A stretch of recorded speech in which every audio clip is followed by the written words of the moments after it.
Hi everybody, this is Belinda from Belinda's Book Nook, and I'm here to do a book chat with you.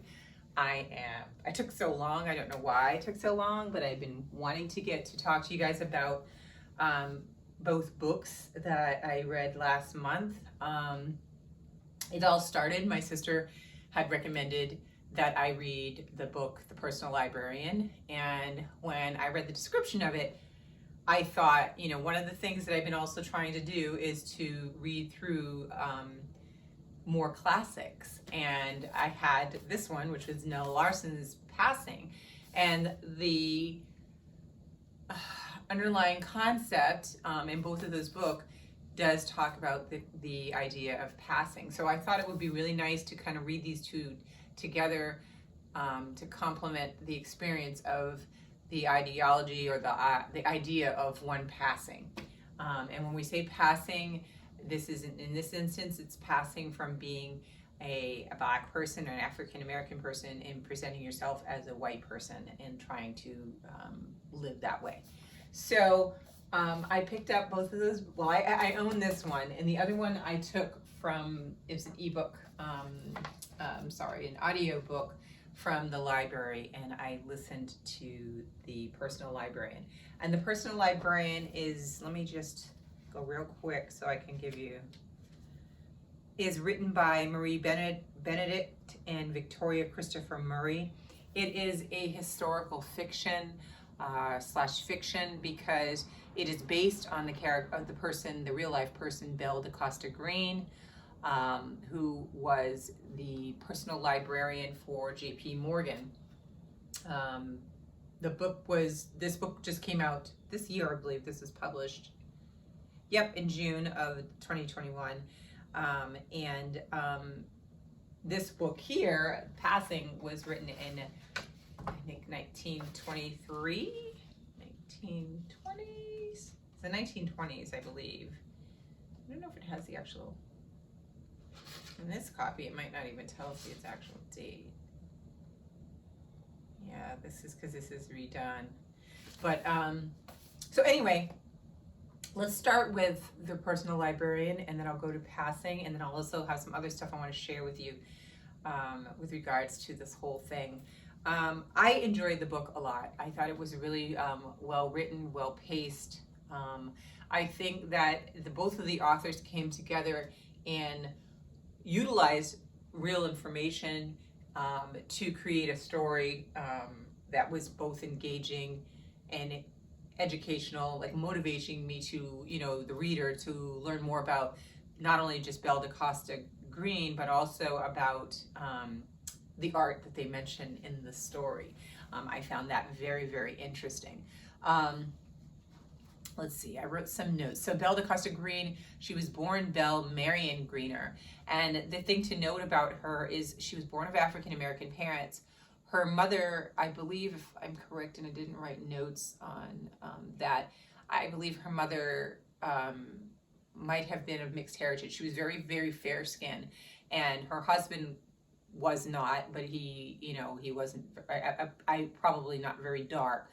And the children tend to look more lighter skinned like the mother as well as Belle, and could pass what they call, look like potentially be a person that's white. Her father was a civil rights activist, and he was actually the first African American to graduate from Harvard. So he kind of was going a different trajectory than what the mother was doing. So the mother was really, it goes into the heart of the concept of passing. Why did one do that? I mean, why would somebody want to ignore, shut off, cut themselves away from who they truly are? But you have to remember, these are times that are very hard. The times that they were happening, especially in this book, were, in a very rough period of time, and people were struggling and trying to figure out ways to better survive. So there's many reasons why one might do that. I mean, economic advantage, socially being able to be, quote, accepted, and access to things that you couldn't have as a person of color or a Black person. And so in the instance of this book, the mother chose to, what she called, make the life easier for her children. She wanted them all to pass. And in the story, the father really struggled with that and finally just couldn't continue along with that. And so he ended up leaving the family. And Belle was basically throughout the story the breadwinner for the rest of the family, because she was the most successful of the children and was able to really be able to provide for them with the money that she made working for JP Morgan. Now this was in 1905 when he hired her to organize his rare books and his manuscripts. And I can only imagine what it's like, what would it be like if you're constantly on the you're just worried of being found out. And it wasn't like she was doing a job that required her just to be in an office. She was out there and engaged in social engagements. She was out there looking at these rare objects, bidding on these objects, and traveling. And so she was constantly under possible threat of being found out. So, there's always going to be that, depending upon obviously the degree of how much you may look like you're white, or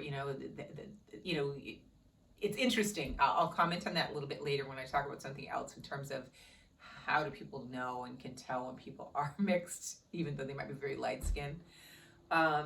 So she did all of that, and she, the story, they built along a nice story because it gave you a little bit of drama. They had it. The antagonist was kind of the daughter of JP Morgan, really didn't like the relationship that she had with JP Morgan, which they toyed a little bit with the concept of possibly them being a little bit romantically involved, in the sense that they both had an attraction. They never put in the story anything that made you think that they were in any way other than that, of any level of intimacy. And but she did have many other love affairs, and one very prominent one was this Italian critic, and his name was Bernard Berenson. And it was very interesting storyline because he was married, but in this time it was an open marriage, which, only now do you hear about such things as open marriage is so more discussed. So it's kind of interesting that this was happening back then. But they had a very long love affair.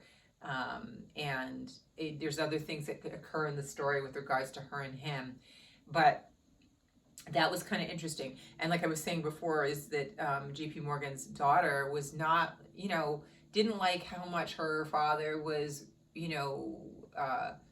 relying on Belle to do her job. But she was so good at it. She was so good at finding great pieces, rare pieces, and getting them for him and helping him acquire things that he wanted to build his library. And then when he did eventually pass away, she ended up staying on and inheriting a good source of wealth. So she was probably able to still continue to take care of her family. And we don't know, there's always a blurred line of how much things are true, but I do believe she did still stay on and continue to work for them. What was the other thing I was going to say? I think that everybody will enjoy this story. I think it's very interesting and intriguing. I think that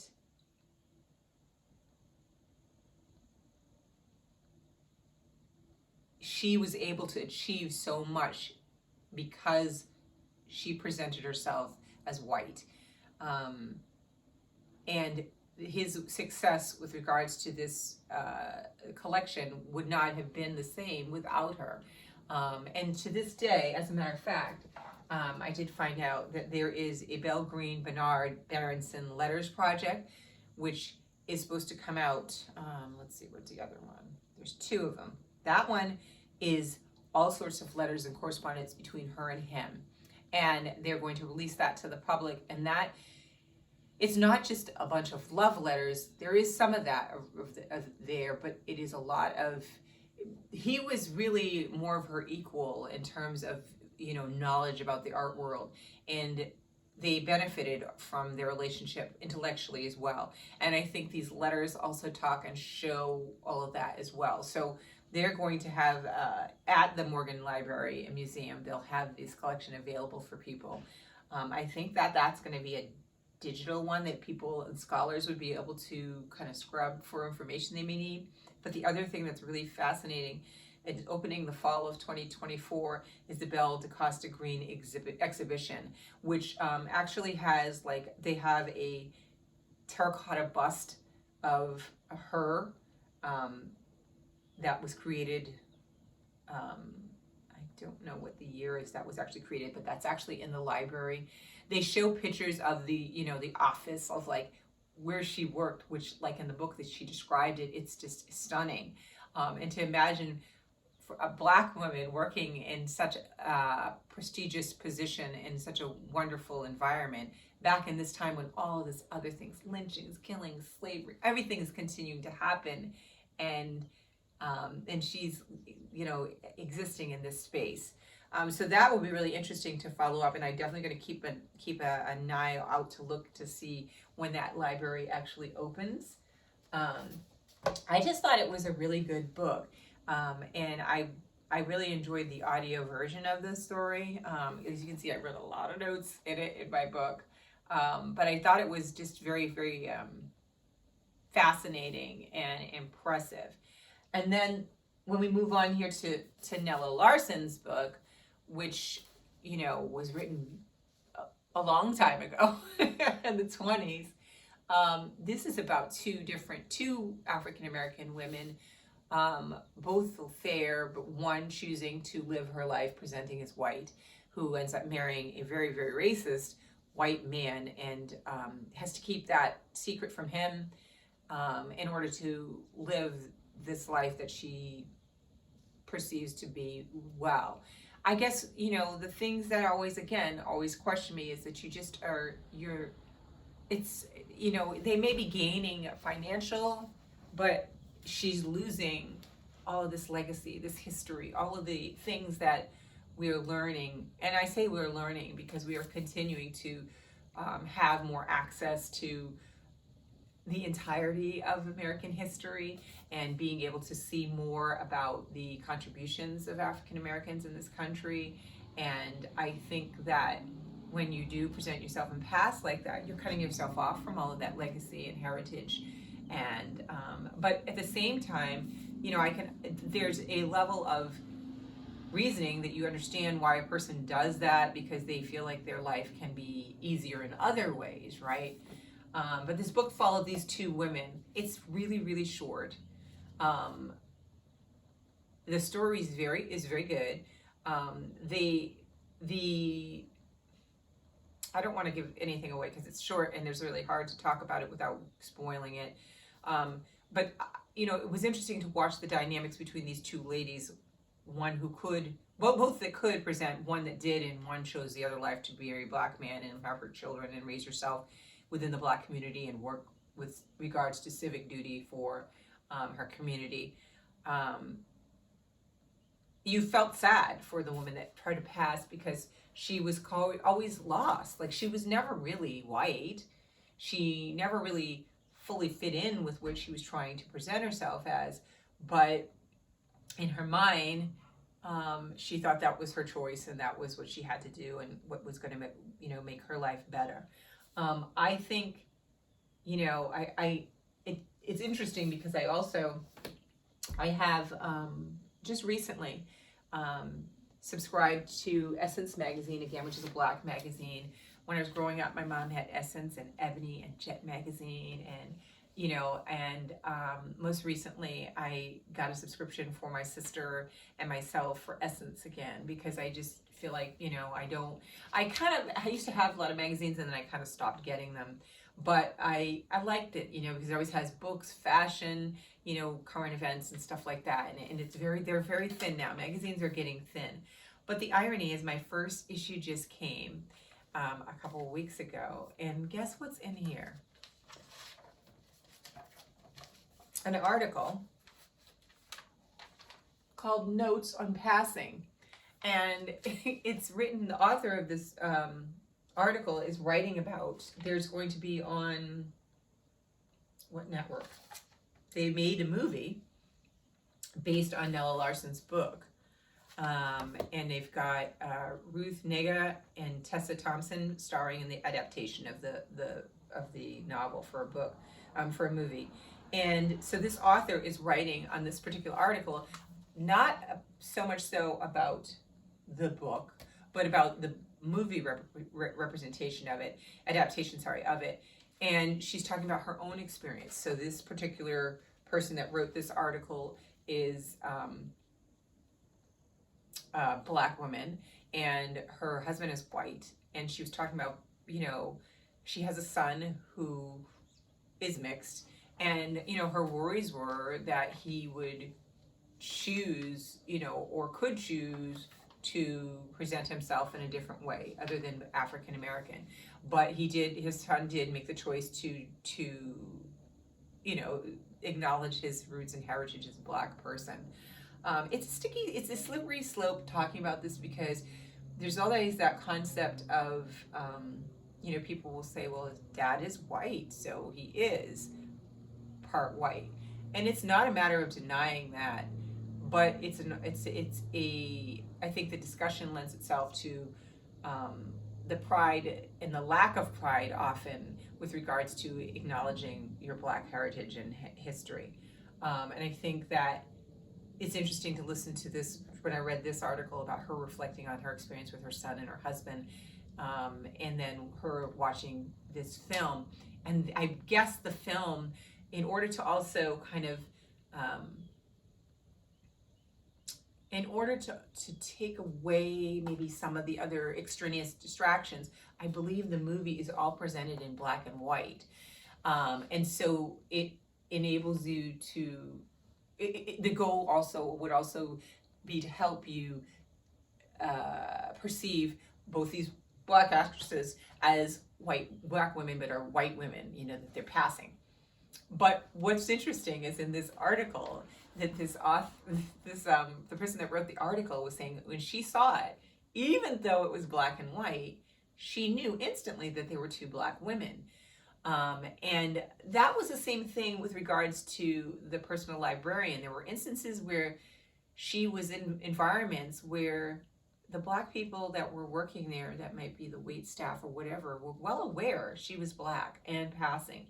And you have varying reactions. Some are not liking it. Some have accepted it and felt like almost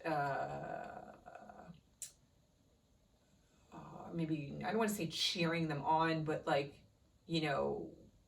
happy that they're able to do those things. I don't know how to describe that, but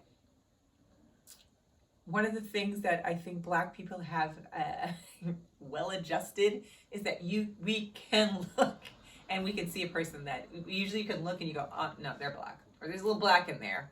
Even some person that's very, very fair skin and all of the other identifying marks or traits that we associate with being a Black person, we can always pick them out. So I found it really funny because even when I look at this black and white picture that is a snapshot from the movie, and I mean, I know this actress here, I don't know the other one, but I can tell that they are Black as well.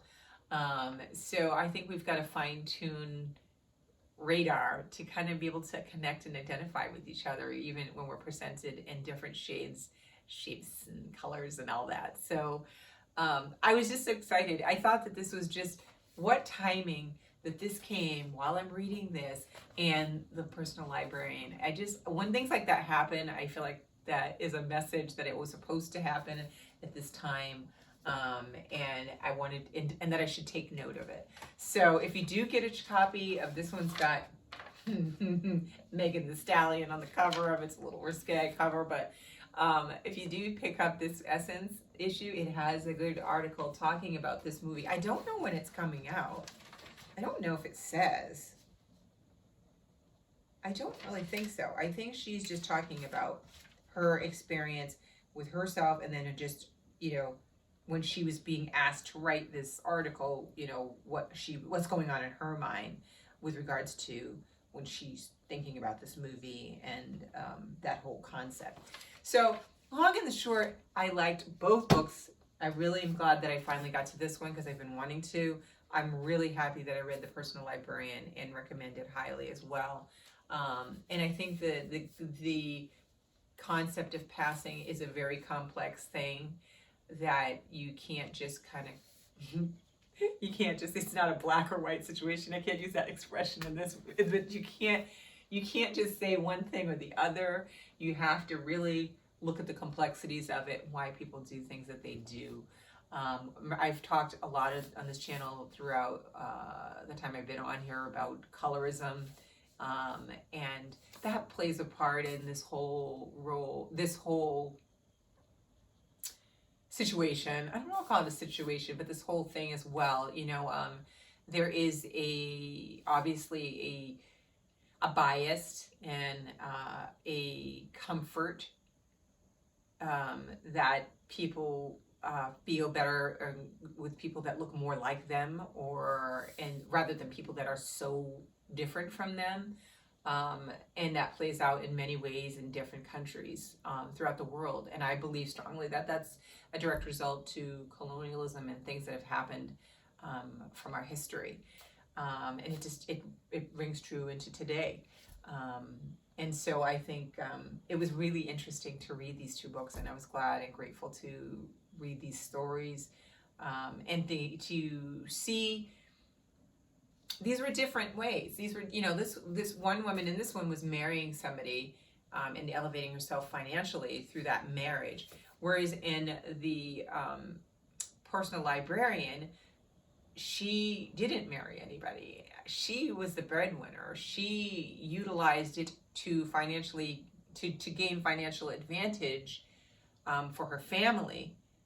But also intellectually, it seems she was really good at what she did and really, really grew into that position so well. They are a different situation, and that also goes along with life. I mean, there's going to be it's not a monolith. There's all sorts of different situations of how this occurs. So I thought it was great, but it was really good to pair them together and read them and think about it. So if you get a chance, read them. I feel like I'm babbling on, but I really, really, really enjoyed both of them, and I think it's an important topic. It's something that is still ever present to this day, and it's really lovely to be able to see it presented and discussed in our current literature.